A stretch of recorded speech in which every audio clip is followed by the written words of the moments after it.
right, welcome back to That's Bull Butter Sports Talk. Um, we're going to recap a little bit of the games this weekend that were played, and there were some great games this weekend. All right, and then we're going to look ahead to the Thursday night matchups that are going on this week. But let's start off with TCU Kansas State. That was a great ball game. TCU ended up with a win. I mean, TCU is going to be hard to handle. They are physical. They are strong. They smack you in the mouth. They can do a little bit of everything. I think for the Big 12, they're going to. I'm looking forward to hopefully they win in the Big 12 and get into college, the BCS, and represent the Big 12. But they did a great. I mean, that was a great game between these. I actually picked Kansas State to upset TCU because of the fact that they were coming off that big win at Oklahoma State, but they handled business and got it done and looked great on the field.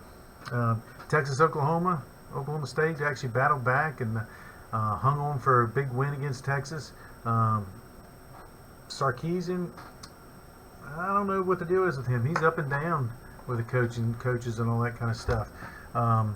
His team will look fantastic one moment and then just make mental mistakes on and off the field. But Oklahoma State really came through with a big win in that game. Big disappointment was the Oregon-UCLA game. I thought UCLA would actually play Oregon a little bit better than that. UCLA's been established in a running game. But Oregon, there was just too much speed and athleticism on that side of the ball, and they ended up handling a big win. LSU just put it on Ole Miss, and Ole Miss was kind of a pretender at number 7 because LSU just went in and just dominated the game, and that just goes to show you Ole Miss was not necessarily typically a 7. They were at 7, but they weren't really a 7-ranked team in the nation. The biggest game that I thought was kind of the Syracuse-Clemson game.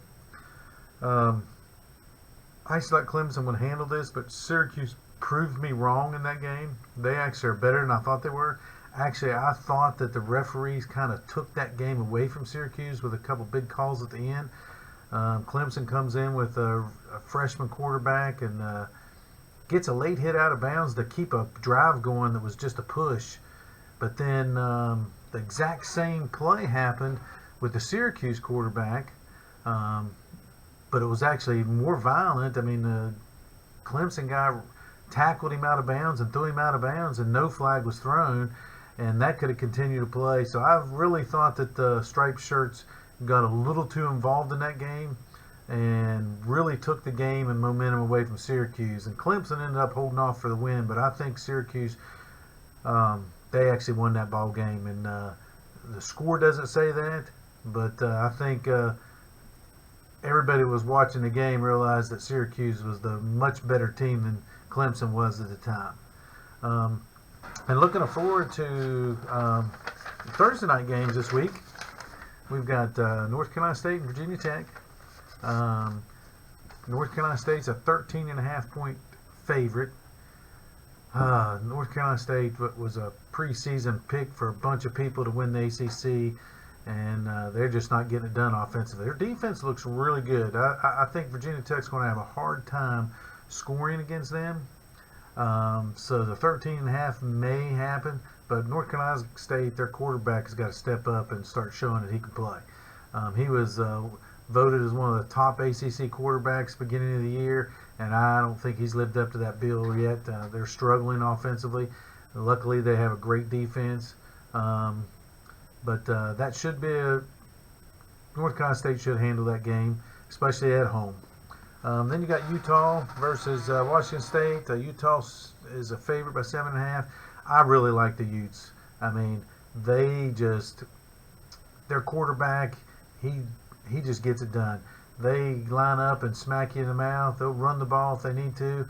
And then they have some electrifying wide receivers, like an electrifying quarterback. Their tight end, I don't know whether he's back, but their tight end that they had that got hurt, he was one of the best wide receiver tight ends that I've seen in a while. And that really hurt them when he got hurt. But they found a way to keep winning. And I look for Utah to handle that game too. this Thursday. If you like my channel, I'd love to see you comment on some of the things. I'd love to have some conversation back and forth with people about stuff. And we'll have a guest. Our co-host Tim Corder will be joining us soon. He's been out of visiting these folks and that kind of stuff, but he'll be back with us. Like and share. I'd love you to subscribe to our channel. We talk about one episode we talk about West Virginia football, and then another episode we'll talk about the games for the week.